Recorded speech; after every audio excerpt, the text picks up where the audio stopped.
Continuamos entonces con El Café con el Alcalde, un programa importantísimo para estar conectados con la comunidad, generando oportunidades de información. Entonces estamos con David Zuluaga, un gran carmelitano, un docente, licenciado en lenguas castellanas, profesor de teatro, pero alguien que lidera un gran proceso, ese proceso de la diversidad sexual. Entonces, continuamos en este gran conversatorio y vamos a entrarnos a un poquito más. Ya después del antecedente de que algo está pasando en lo social en el Carmen, en la inclusión, seguimos avanzando en esa política pública. Entonces, con el antecedente de que no teníamos, digamos, un documento, una caracterización, ya nos adentramos en una caracterización en esta administración y, por supuesto, con los líderes de este importante proceso.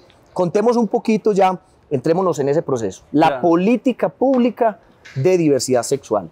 Contemos qué estamos haciendo, en qué vamos, cuál es el alcance, la proyección. Entonces empecemos con eso. La caracterización, que es el primer insumo para lograr una política pública que genere un gran impacto. Que genere un gran impacto. Y yo Contemos cómo lo estamos haciendo. Exacto. Lo primero, yo creo que, como usted dice, el primer gran paso es una caracterización, porque será plantar los cimientos para una buena política pública de género. Tenemos que hacer un diagnóstico de municipio en torno a la diversidad sexual y saber qué población, porque podemos escribir una política pública de género sin una caracterización y se va a quedar muy bella de escritorio, sin conocer las necesidades endémicas del pueblo, ¿cierto? Esas necesidades que son propias de las personas, porque no podemos llegar a hacer un copy-paste de lo que está sucediendo, por ejemplo, en la política pública de género de Medellín, que es bellísima y está muy bien construida, pero que no sirve para y que no genera ese gran impacto. Exacto. Entonces, el primer paso es una caracterización.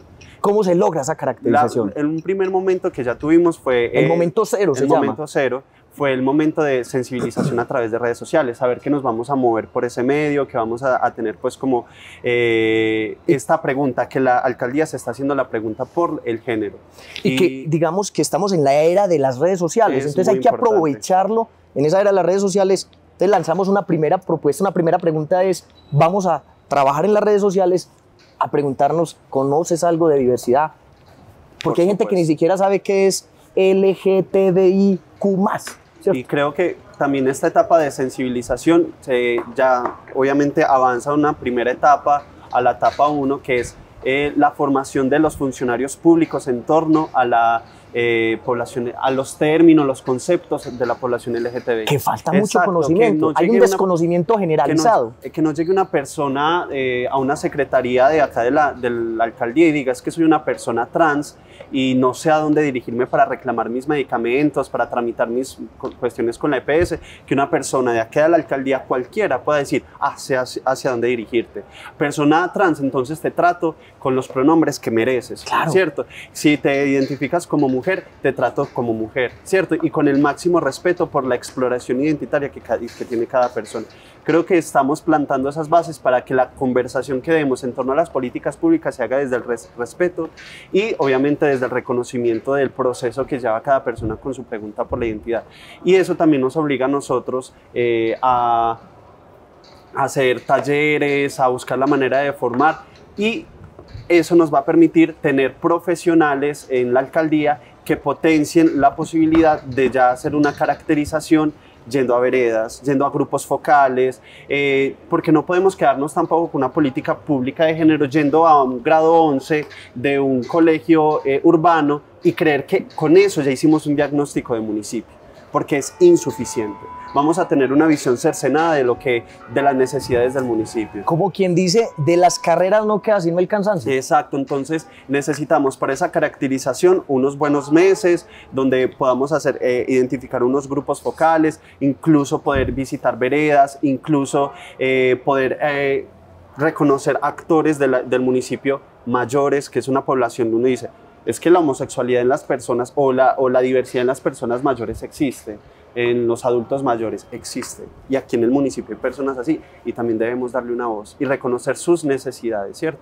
Muy bien. Y yo creo que desde ahí, desde esa política pública de género, poder potenciar y trabajar una de las cosas más urgentes que hay en este municipio es el tema de salud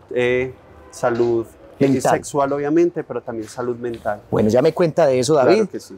Antes lo invito Eso, a que nos tomemos ese café. Claro que sí. Este café, un café con el alcalde no puede pasar sin tomarnos en estas vajillas carmelitanas.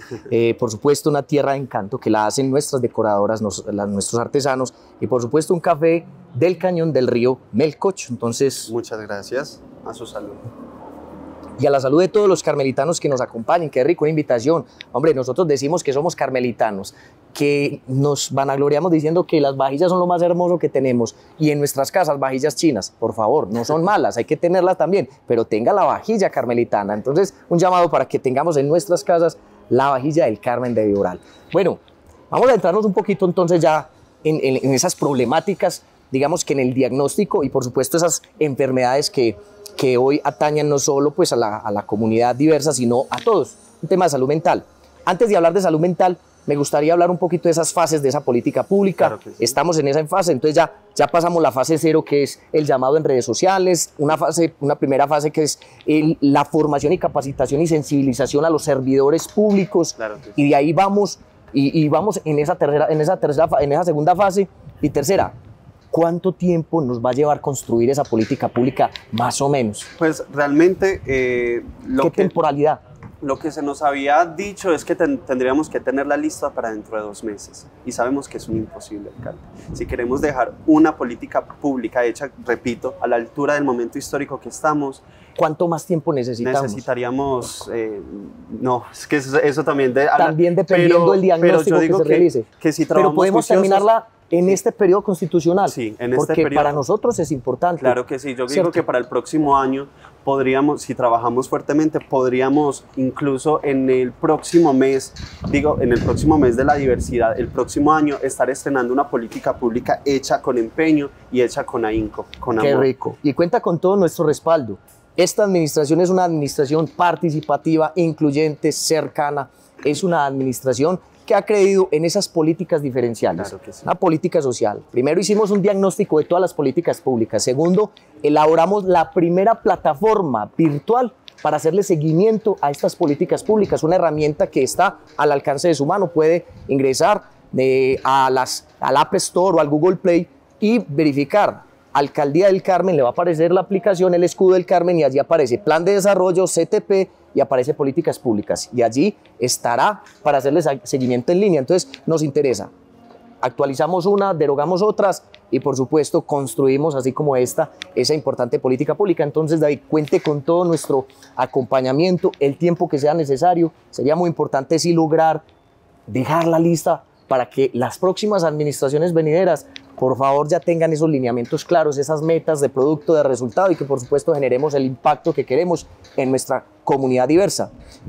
También algo que quería hablar, claro, alcalde, es que además del tema del tiempo, también es que en esta política pública esté involucrada, empleemos desde la alcaldía personas que sean personas de la comunidad diversa, porque yo creo que es una pregunta que se atraviesa por el cuerpo y la memoria, atravesada por toda una historia de vida, y esa sensibilización difícilmente una persona que no ha pasado por esta experiencia puede decir, esto es lo que se necesita, así me acerco a los otros, así me puedo acercar a la población. Entonces, y también porque es dignificar el trabajo de las personas homosexuales, pues, de las personas diversas. Muy bien, le hago esa invitación y lo vamos a hacer porque, reitero, nos hemos propuesto con la Agencia Pública de Empleo en ofertar temas de emprendimiento desde la Secretaría de Desarrollo Económico, desde el tema de diversidad, también desde el tema de la inclusión, personas en situación de discapacidad, en el tema laboral. Por supuesto que atenderemos ese llamado y digamos nuestra voluntad y nuestro compromiso de que quien atienda esta oficina sea una persona que los identifique, elegida por ustedes, que tenga todas las condiciones cualificativas de actitud frente al manejo del desarrollo de una política pública que tenga el recurso necesario. También nos vamos a comprometer en ello. Es importantísimo. David, salud mental. Salud mental. Hablemos de esa salud mental que tanto nos perjudica, que más que una pandemia, hoy estamos sobreviviendo a esta pandemia llamado COVID-19, pero que hay una pandemia que hoy es más silenciosa y aún más dañina, y que está cobrando vidas de mucha comunidad diversa, de muchos carmelitanos, mucha población.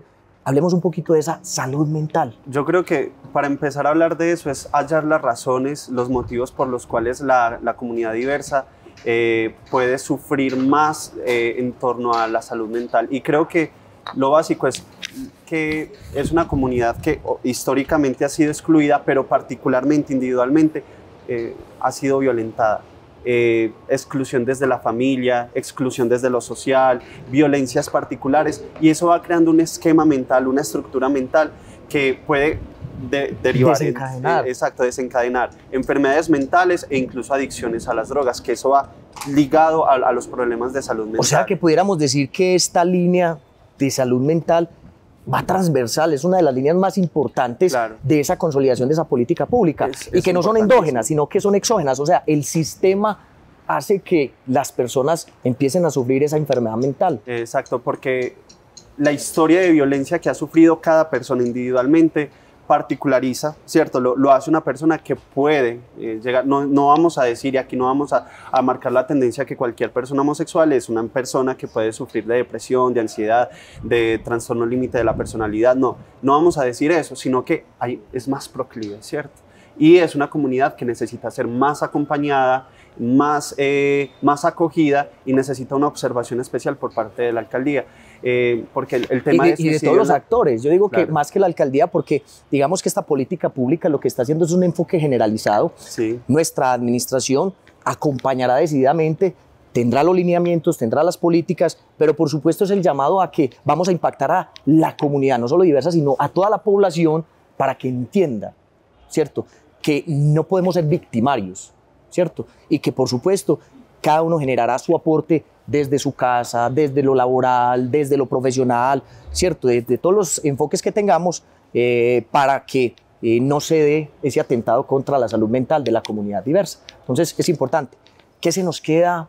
Pues yo sé que hay mucho más por hablar, es un preámbulo, se nos queda mucho, pero es agradecerle, de verdad, David, agradecimientos especiales. ¿Qué se nos queda en el tintero? Yo creo que una de las cosas, y ya aprovechando pues que aquí está la posibilidad de dirigirse a quienes vean este programa, es que no tengan miedo a escuchar una voz diferente, que no tengan miedo a escuchar una voz que ha vivido la diversidad y todo eso, porque esa diversidad, en primero, es salir de la zona de confort en la que está cada uno. Esa diversidad puede ser un indicio de libertad para todos. Yo creo que es lo más bello que uno puede hacer en el trabajo frente a la diversidad, que la diversidad uno se la piensa listo desde mi sexualidad, desde mi expresión de género, pero también es una promesa incluso para las personas heterosexuales, cis, esas personas, decirles: ustedes también tienen derecho a la libertad, y que se expresen con más libertad y que vivan también su sexualidad responsablemente, pero también desde la libertad. Y creo que ese es como el gran mensaje que puede dejar el pensamiento queer, llamémoslo así, y es que la libertad y el amor es una enseñanza que nos puede dejar. Aprovechemos que estamos en esa construcción colectiva de esa política pública tan importante a nuestra comunidad carmelitana y a todos los actores. Hagamos la invitación, dónde se pueden dirigir, que estén pendientes de qué redes, para que nos acompañen con sus aportes a esa construcción colectiva, para que quede bien, digamos, generen un mejor impacto. Yo creo que el momento indicado ahorita es el convocar, porque hay mucho por hacer y necesitamos que muchas personas se sumen, necesitamos que muchas personas vengan a hacer crecer este proyecto que es la política pública de género, y que también lleguen con sus propias preguntas y la nutran desde allí. Tenemos la Oficina de la Mujer, como bien decía usted, la Oficina de la Diversidad, que está en este momento pues vinculada de forma compacta, pero qué bueno que se pueda mirar cada problemática desde sus especificidades. Entonces, lo haremos. En este momento, en el Centro Vida está la oficina, pues con la Oficina de la Diversidad, con la funcionaria pública Cristina. Con ella se pueden acercar, tramitar todas sus preguntas, y bueno, y el cronograma, y también invitarlos a que estén muy pendientes, que desde la alcaldía se ha estado publicando las actividades que han estado pues por la Semana de la Diversidad, para que se involucren, incluso como decía ahorita, pues si son personas heterosexuales también se empapen de esta pregunta por lo diverso, que creo que no es una pregunta que solamente debamos hacer nosotros, porque aunque sea una persona heterosexual, dentro de su familia posiblemente haya alguien que, si no lo ha dicho todavía, puede que todavía esté ahí en el closet. Y si usted tiene una posición tan radical y tan violenta, tal vez esté viendo su sexualidad de una forma muy reprimida y para nadie es justo eso, ¿cierto? Bueno, entonces, ahí está. Muchas gracias, David. El tiempo se nos agota, mucho que hablar. Y esto es El Café con el Alcalde. Sin protocolo, sin mucho libreto, estamos más cerca de las comunidades, generando oportunidades diversas para todos. Sigan conectados.